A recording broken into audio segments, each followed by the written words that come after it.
राजनीति में आरोप प्रत्यारोप आम बातें हैं। सत्ता पक्ष और विपक्ष एक दूसरे को घेरने की तमाम कोशिश में लगी रहती हैं। महागठबंधन की सरकार को 1 साल अब पूरा होने वाला है।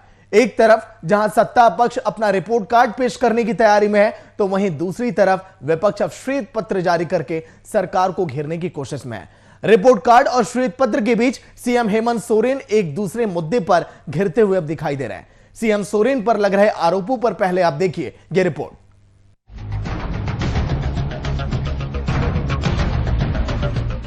सूबे के सीएम हेमंत सोरेन पर 2013 में दर्ज कराया गया दुष्कर्म के मामले का चिन्ह एक बार फिर से बाहर निकल गया है। मुंबई की एक मॉडल ने सीएम सोरेन पर कई गंभीर आरोप लगाए थे। मॉडल के द्वारा लगाए गए आरोप पर 7 सालों के बाद राष्ट्रीय महिला आयोग ने इस पर संज्ञान लिया। वहीं दूसरी तरफ सोशल मीडिया पर कानूनी लड़ाई लड़ रही लड़की को सुरक्षा देने की गुहार भी लगाई जा रही है। इस मामले में पक्ष और विपक्ष की राजनीतिक बयानबाजी भी चरम पर है।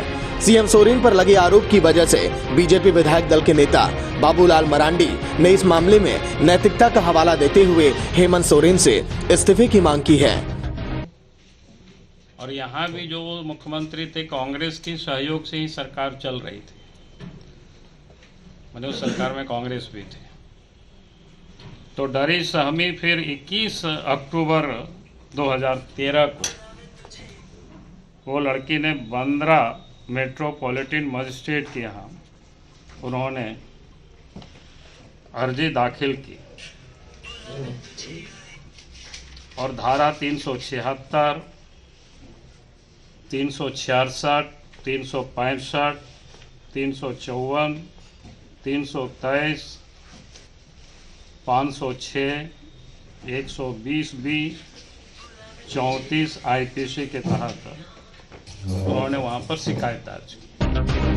7 सालों के बाद राष्ट्रीय महिला आयोग के द्वारा संज्ञान लिए जाने की वजह से मुंबई पुलिस एक बार फिर से आरोपों के घेरे में है। वहीं तथाकथित पीड़ित मॉडल को सुरक्षा की गुहार लगाने वालों की भी कमी नहीं है। ऐसे में पीड़ित मॉडल के पक्ष में विपक्ष में बैठी बीजेपी को सीएम सोरेन को घेरने का एक मौका मिल गया। गोड्डा से बीजेपी के सांसद निशिकांत दुबे ने भी इस मामले में सीएम सोरेन को घेरने में कोई कसर नहीं छोड़ी। फिर मामला बहुत दिनों तक लड़की भी कहीं थी, बाकी भी कहीं थे, पता नहीं। फिर 8 अगस्त 2020 को कितना तारीख से फिर से 8 अगस्त 2020 को मतलब अभी लड़की का एक्सीडेंट हो जाता है मुंबई के या कहीं पर। एक्सीडेंट होने के बाद फिर लड़की को संदेह होता है, फिर उनको लगता है कि हमारे इर्द गिर्द कोई हमको पीछा कर रहा है, बाकी कोई फॉलो कर रहा है। तो उन्होंने 8 दिसंबर 2020 को बांद्रा पुलिस स्टेशन में एक अर्जी लगाया है, जो हमें जानकारी मिली है कि इस केस को फिर जांच कराया जाए। अब क्या हो रहा है मुझे तो उसकी कोई जानकारी नहीं है आगे उसके बारे में। सीएम सोरेन पर लगे इस आरोप के बहाने पक्ष और विपक्ष एक दूसरे पर जमकर आरोप लगाने में लगा है। 7 सालों के बाद बोतल से निकला ये जन अब सरकार को कितना परेशान करता है ये तो आने वाला वक्त ही बताएगा। लेकिन सत्ता पक्ष ऐसे डर्टी पॉलिटिक्स बताकर सीएम सोरेन पर लगे आरोपों को सिरे से खारिज कर रही है। कहाँ गया? आज अचानक क्या कर गया? तो देखिए ये बेसलेस जो एलिगेशंस है और डर्टी पॉलिटिक्स के ऊपर आई है, इसका हम लोग प्रतिकार करें। इस पूरे मामले पर झारखंड पुलिस के डीजीपी और सूबे के मुख्यमंत्री की चुप्पी झारखंड की सियासत में क्या रंग लाती है और इस मामले को किस मोड़ पर लेकर जाएगा ये तो आने वाला वक्त ही बताएगा। इन आरोपों से और किसी का नुकसान हो ना हो, लेकिन लोकतंत्र की मर्यादा जरूर कटघरे में खड़ी हुई नजर आ रही है। वीआईपी न्यूज के लिए रांची से कुमार कामिश के साथ गौरव दुबे की रिपोर्ट। वीआईपी न्यूज के एडिटर कुंदन कृतकी जी लाइव जुड़ेंगे इस खबर पर जानकारी के साथ। कुंदन जी देखिए, अब सीएम सोरेन घिरते हुए दिखाई दे रहे हैं। एक तरफ सीएम सोरेन की कोशिश है कि रिपोर्ट कार्ड कैसे हम पेश करें, सरकार की खूबियों को बताएं, लेकिन विपक्ष अपनी ही तैयारी में लगा हुआ है। कुंदन जी।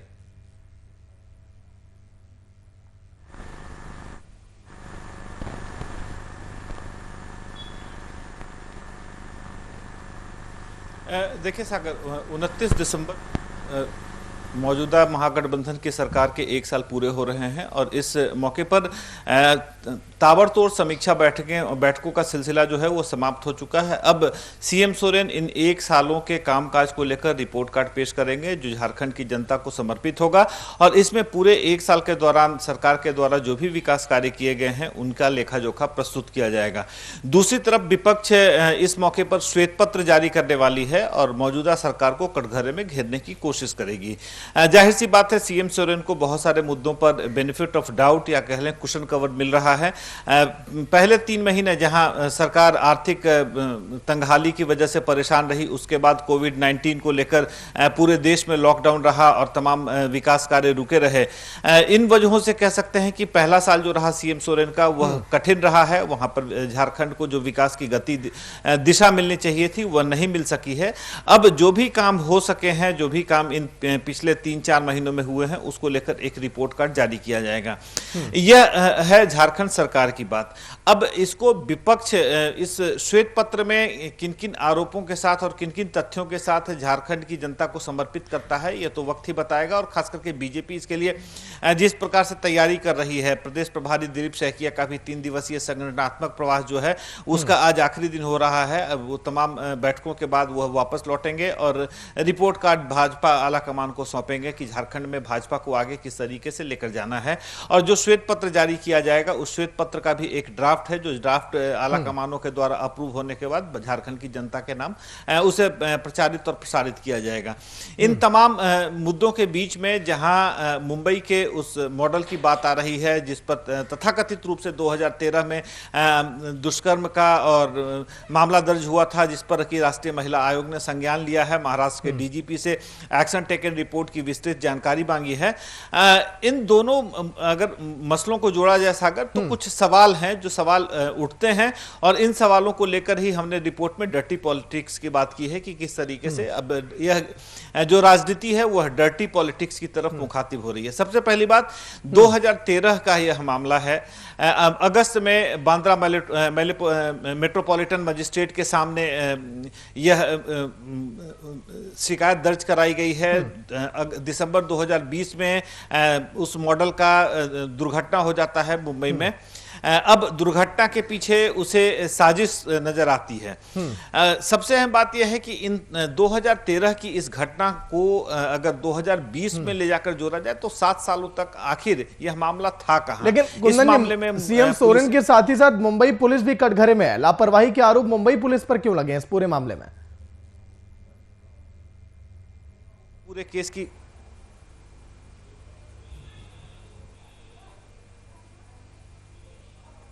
देखिए, मुंबई पुलिस पर लापरवाही का आरोप नहीं लगा है। मुंबई पुलिस ने इस संबंध में जो अपनी इन्वेस्टिगेशन रिपोर्ट थी उस रिपोर्ट को कोर्ट में दाखिल कर दिया था और कोर्ट ने भी उस रिपोर्ट के बाद एक तरीके से कहते हैं इस केस में क्लोजर रिपोर्ट लगा दी थी। अब चूंकि यह शिकायत दोबारा से बांद्रा मेट्रोपॉलिटन मजिस्ट्रेट के सामने दोबारा से रीओपन कराया गया है और खास करके यह जो आरोप लगाए जा रहे हैं कि 8 दिसंबर को महिला का दुर्घटना हुआ था मुंबई में और उसके बाद उस दुर्घटना में साजिश उसे नजर आ रही है। तो मुंबई पुलिस ने इन्वेस्टिगेशन रिपोर्ट को कोर्ट में जो सबमिट किया था उसे कोर्ट ने पूरी तरीके से स्वीकार करते हुए इस केस में क्लोजर रिपोर्ट दाखिल कर दी थी। अब राष्ट्रीय महिला आयोग किस तरीके से इस पूरे पिक्चर में आई है और राष्ट्रीय महिला आयोग ने किन तथ्यों के आधार पर संज्ञान लेते हुए महाराष्ट्र के डीजीपी से एक्शन टेकन रिपोर्ट की विस्तृत जानकारी मांगी है। लेकिन कुंदन जी, एक अहम सवाल यह है, 2013 का यह मामला और आज लगभग 7 से 8 साल होने वाले हैं इस पूरे मामले को। पिछले 5 सालों में जब सीएम सोरेन सत्ता में नहीं थे तब ये पूरा मामला ठंडे बस्ते में दिखाई दिया और अब अचानक इस मॉडल वाला जिन का बाहर आना, ये कहीं ना कहीं सवाल ये भी खड़े करता है कि कहीं ये बदले वाली राजनीति तो नहीं है क्या?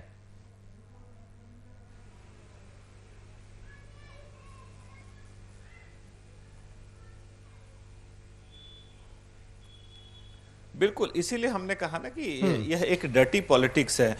पिछले 5 साल की बात अगर कर लें, 2014 से लेकर 2019 तक भारतीय जनता पार्टी की सरकार प्रदेश में भी थी और केंद्र स्तर में भी थी और जाहिर सी बात है 2013 का अगर यह मसला रहा है तो 2014 से लेकर 2019 तक अगर बीजेपी का शासन रहा राज्य में और बीजेपी का शासन ही केंद्र में रहा तो ऐसे में इस संबंध में कि क्यों किसी भी प्रकार की राष्ट्रीय महिला आयोग से संज्ञान नहीं लिया गया और किसी भी प्रकार के एक्शन टेकन रिपोर्ट की जानकारी की मांग क्यों नहीं की गई और अब यह मामला क्यों उठाया जा रहा है, यह एक बड़ा सवाल है। अब तर्क और दलीलें यह भी हो सकती हैं कि 8 दिसंबर को मॉडल का मुंबई में दुर्घटना हुआ है और उस दुर्घटना में चूंकि उसे साजिश नजर आ रही है, इस वजह से उसने अब राष्ट्रीय महिला आयोग ने संज्ञान लिया है। तो देखिए, तर्क और कुतर्क दो के बीच में बहुत ही मार्जिनल डिफरेंस होता है, एक हेयर लाइन होता है। आप तर्क देने को कुछ भी दे सकते हैं, कुतर्क किया जा सकता है। तो सबसे बड़ा सवाल यह है कि क्या हेमंत सोरेन को राजनीति से इतर जाकर भी परेशान करने की कोशिशें चल रही हैं, क्योंकि निशिकांत दुबे के मसले को लेकर हेमंत सोरेन ने कोर्ट का दरवाजा खटखटाया है। निशिकांत दुबे की पत्नी कहीं ना कहीं मौजूदा सरकार की वजह से परेशान हो रही हैं और जिन मामलों में निशिकांत दुबे की पत्नी और निशिकांत दुबे को इन्वॉल्व माना जा रहा है, वह एक अलग पहलू है। तो टिट फॉर टैट बदले के लिए बदला लेने की बातें सामने आ रही हैं। लेकिन अब सबसे अहम बात यह है कि उस मॉडल का 2013 से लेकर 2020 तक का सफर क्या रहा और इस मसले को लेकर राष्ट्रीय महिला आयोग ने पिछले 5 सालों में जब भाजपा की सरकार थी उस दौरान संज्ञान नहीं लिया। यह एक बड़े सुलझे सवाल हैं और इन सवालों का जवाब जनता भी ढूंढने की कोशिश कर रही है और साथ ही साथ हेमंत सोरेन तो इस सवालों के जवाब को जरूर ढूंढ रहे होंगे। चलिए, बहुत बहुत शुक्रिया कुंदन जी पूरी जानकारी के लिए।